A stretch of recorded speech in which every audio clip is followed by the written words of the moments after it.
I fear these people might not actually be your friend.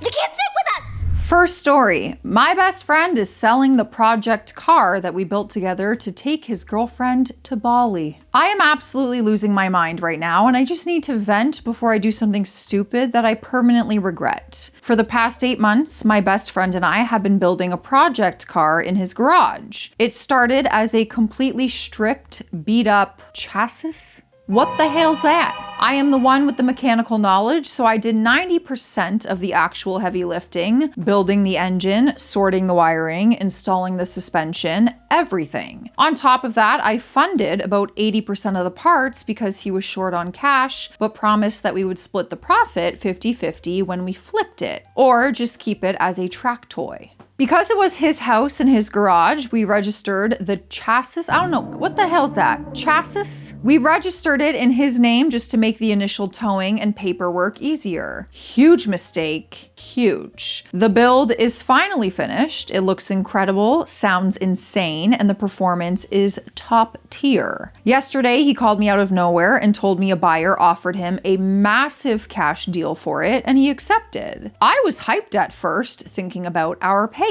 Then he drops the bomb that he's keeping the entire profit because he wants to take his girlfriend on a luxury vacation to Bali next month. He literally told me, quote, "Well, it's my garage and my name on the papers, so legally it's my car. I'll give you $500 for your trouble." $500? I spent thousands on the turbo setup, the ECU, and hundreds of hours of manual labor.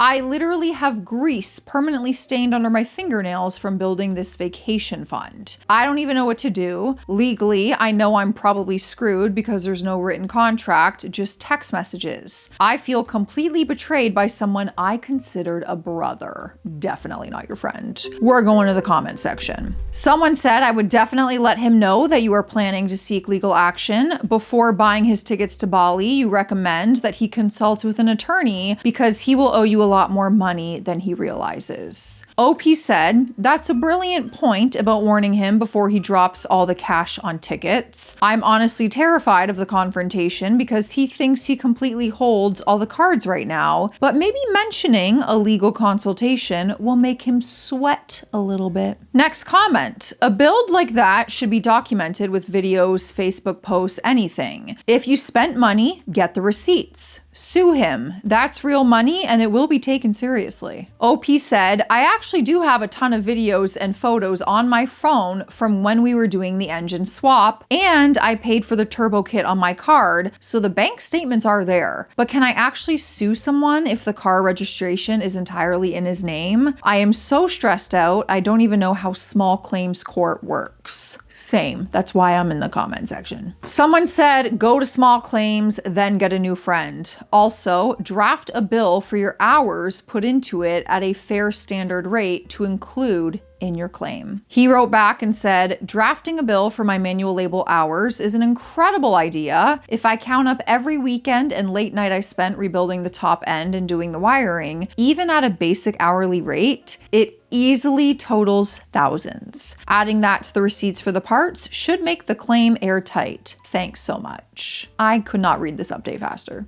All right, the final update. A few of you suggested that I shouldn't confront him aggressively, but instead text him calmly and try to get him to admit to our 50-50 agreement in writing so that I would have evidence for small claims. Well, it worked better than I could have ever imagined. Last night, I sent him a text. I kept my emotions completely out of it, and I wrote this. Hey man, I'm trying to stay calm here. I know the registration is in your name, but we spent 8 months building this together and explicitly agreed to split the profit 50-50. Dropping $500 on me after I built the engine and funded the turbo setup is completely unfair. He took the bait immediately. He called me twice, but I let it go to voicemail because I wanted everything in text message. When he realized I wasn't answering, he texted back. Quote, bro, plans change. I need the cash for Bali trip with Jess. Yeah, we said 50-50 at the start, but legally it's my car. Be happy I'm even giving you $500. You don't have a contract anyway, so you can't do anything. He literally admitted to the agreement while trying to flex that I couldn't stop him. Once I had that screenshot saved and backed up, I sent my final reply. And I said, I have the receipts for every single aftermarket part, bank statements proving I bought them, and now I have your text admitting we agreed to split the 50-50 profit. I am drafting an itemized bill for my labor hours at a standard shop rate. If you don't freeze the sale and give me my fair share, I am filing a summons for small courts first thing on Monday. See you there. He hasn't replied since, but his girlfriend just blocked me on Instagram, so I know he is absolutely panicking right now. I'm currently organizing all my receipts and printing out the text thread. He will either fold or we are actually going to go to court, but for now the trap is sprung. And that's it. I do want to know though, if he gives you the money. Luckily, we have the link. If you guys have noticed, all the links for the Reddit stories are now in the description of every video. So if you want to follow along and bookmark it on your phone or computer and, keep up with it or read it yourself, they are all linked down below in the description. Future Joss here. There has been an update. I saw it go live on June 18th. So I'm gonna sum it up real fast for you, okay? So he woke up to 5 missed calls from his friend's dad, trying to make it right. About an hour later, my ex-friend called me. He sounded completely defeated, no more arrogant flexing, no more legally it's my car attitude. He apologized, though it sounded like his parents forced him to do it. Because of the text trap, he knew that he was completely cornered. Instead of trying to fight it or sticking to that insulting $500 offer, he agreed that a 50-50 split wasn't fair since I funded almost everything. We settled on an 80-20 split in my favor to cover the turbo setup, all of my parts receipts, and the manual labor hours that I put in. We met up at a local bank a few hours ago. All right, he verified the cash, deposited it right into the account, walked out. His trip to Bali with Jess is still happening. It's just going to be more budget friendly. After they left the bank, his friend asked, "Are we good?" I looked at him and said, "We're even on the car, but the friendship is done. Good luck in Bali." Then I walked away and blocked his number. Thank God we got that update. I was really hoping for it.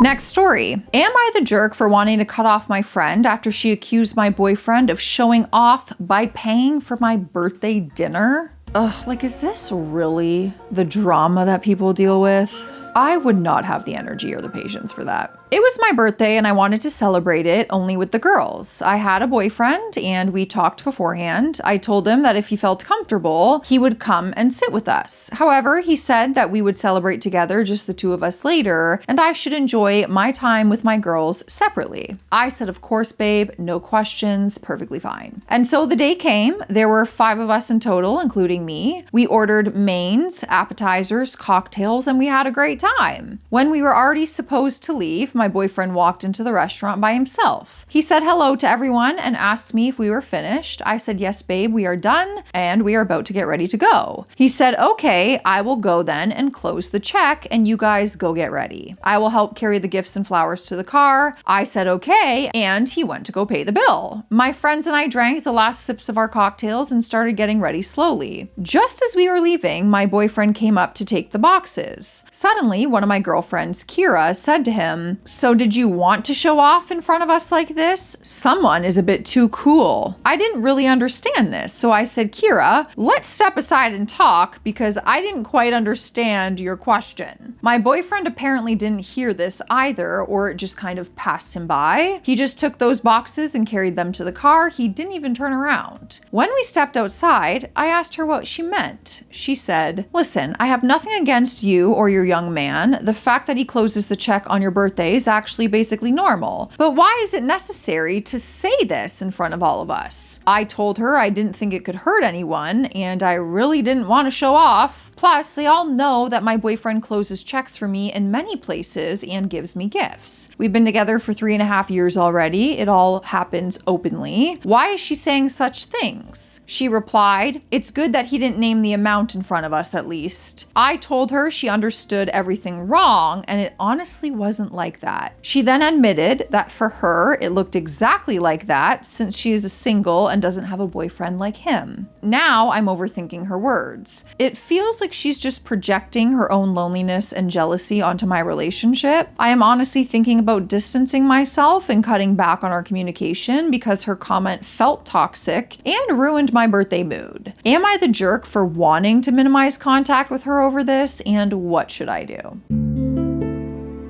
I'm curious, how would you guys feel about this? I mean, I'm certainly not saying that to a friend. Even if you felt like, oh, you could have not said that you were going to pay it and just walked in to pay it. I don't think I would see anything more than just my friend getting treated like a princess by her loved one.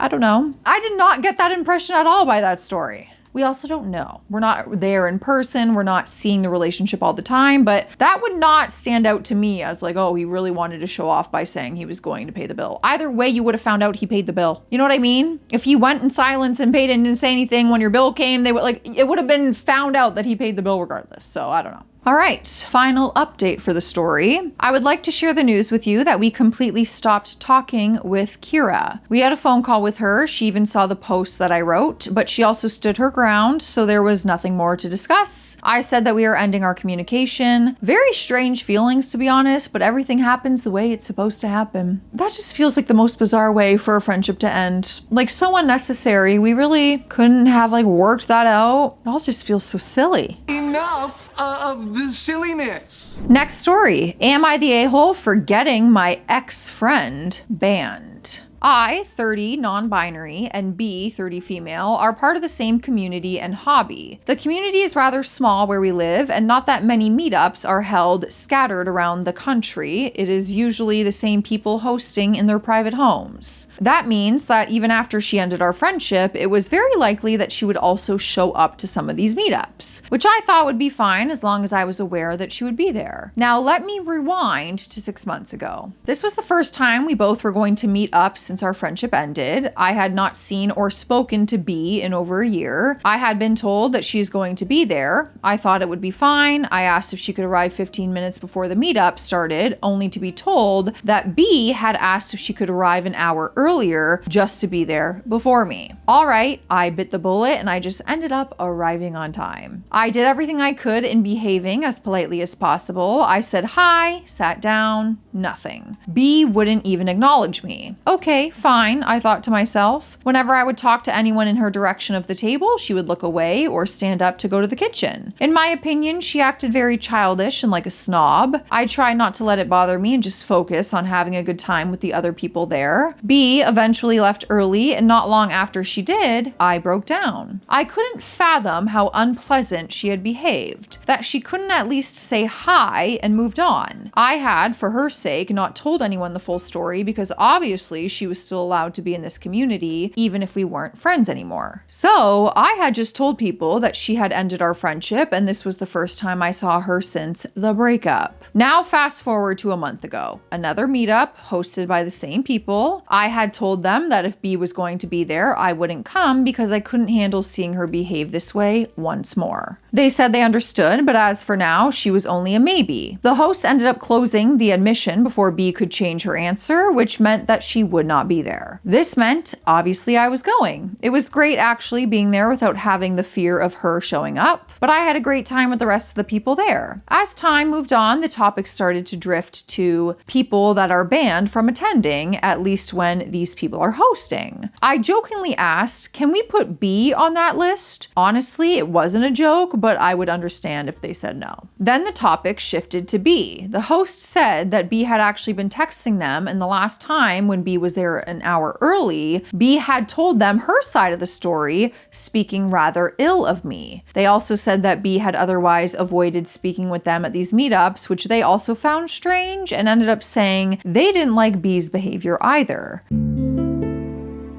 I was flabbergasted as I had tried not to throw B in the mud and kept my side of the story to myself. This was when I asked if they wanted to hear my side of the story. So here's the story of how me and B ended our long-term friendship. Yes, I have known B my whole life. We were thick as thieves growing up. We had our ups and downs, but always found our way back to each other. B was like a sister to me, which is why we had a regular agreement to see each other every other week. B would come visit me, and 2 weeks later, I would go visit her, and so on. The thing is, B had canceled a lot because life happens, which is totally fair. I get that. So no hard feelings. Then she texted me saying that she, her husband, and some other friends were going on this outing on the day that I was supposed to visit her. B then asked if I wanted to tag along. It was a nice gesture, but I declined since I had had a rather busy and stressful week and I just wanted to see her since she had canceled so many times. I then asked if they couldn't go another time or if I could visit her any other day of the week, saying that I missed spending time with her and this made me feel like she was pushing me away. I waited. A day later, I got a text saying, I need space. Confused, I obliged and I just said, okay, because what else was I supposed to do? This is where I know I messed up. Since the day after I texted her, did I do something wrong? Could you at least tell me yes or no? I had cried myself to sleep because I didn't know what was going on. Had I been too pushy, which I didn't feel like I had simply asked her to just reschedule with me, saying that I missed her and I got no answer. Another 2 weeks passed when I got a message as long as 4 times A4 pages. She starts by saying that she doesn't want to be my friend anymore, then continues to list all the wrongs I have ever done, starting back to when I was 15 years old. We have talked about almost everything on that list. We have cried and apologized to each other, since I am not the only one who has made mistakes in this friendship. B ends the message saying that she will block me if I respond. I am inconsolable for the next hour. My wife couldn't even calm me down. After I had to collect myself, I did respond. I was rather polite, starting out with, I am sorry you feel this way. I had hoped we could have discussed this in person, and so on, before I wished her a good life. I spent some months after that feeling sad and angry, and then sad again. That said, I don't want to be her friend ever again, not when she can treat a so-called friend like that. Even after we had agreed to tell each other if there was something wrong or if we hurt each other's feelings. The people at the meetup just sat there shocked. They had no idea that she had done this. I had really wanted to be the bigger person in all of this, telling myself that we both could be in this space, but I can't. The hosts, along with some of the others, then told me how well I handled the situation, how calm and polite I was at the last meetup when B was there. They said that it was clearly B who had a problem, B who was the problem, and they agree to put her on the ban list. I was relieved, but I also wanted to cry. So, am I the a-hole for getting my former friend banned from all these meetups? I'm curious to know if you guys...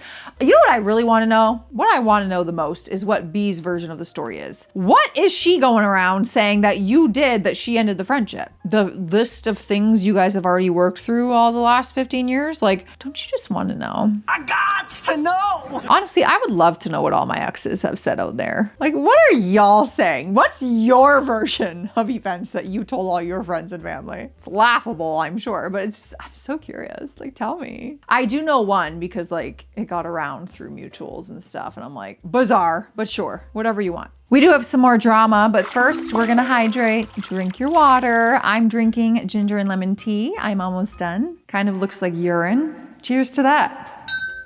Oh my gosh, my Dollarama sticker is still on the cup. That's hilarious.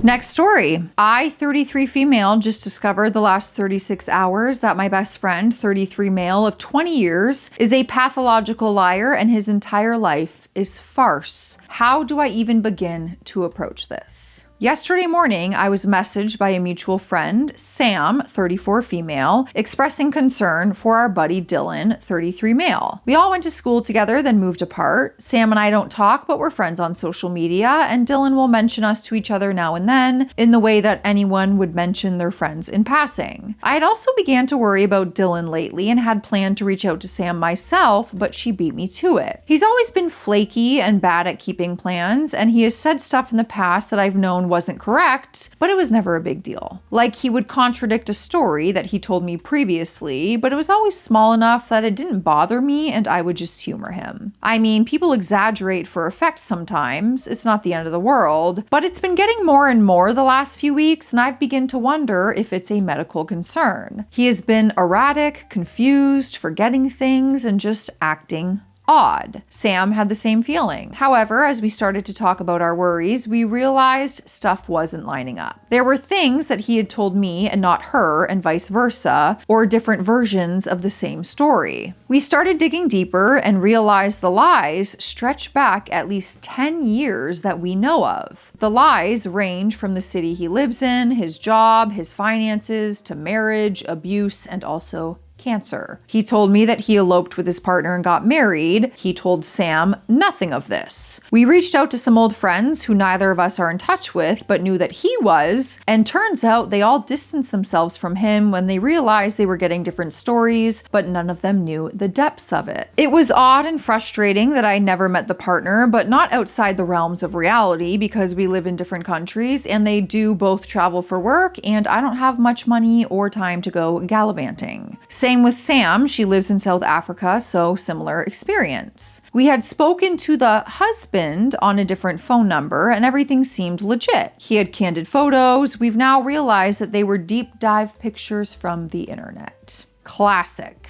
I actually found the guy on Instagram and I spoke to him yesterday, and he had never even heard of Dylan. He'd alleged a lot of abuse from this person as well, which is deeply unsettling as he knows that I have been in an abusive relationship previously. He also told us 18 months ago that he was diagnosed with terminal cancer. He told us about surgeries and treatments and remission, and now that it's coming back. I have spent so many nights thinking my best friend was going to die. It has now become clear that that's not true. Everything he said that's not added up has either been so small that I didn't care, or assumed that he was just confused or a misunderstanding, or so big that you would never even question it, because why on earth would someone lie about that? Especially since we've known him since we were all kids, and he was always so put together, intelligent, successful, generous, but now we've realized it's all an illusion. Initially, we worried it was maybe head trauma from long-term abuse, or that the cancer had spread to his brain or something, but the depth of it, plus the realization that the cancer was a lie, we are now not so sure. Here is where we need advice. We've reached out to a few of his family members. We figure the way to go about this is to come from a place of concern and wanting to get him help, and to get some clarification on stuff and figure out what next steps are. However, I'm pretty sure the messages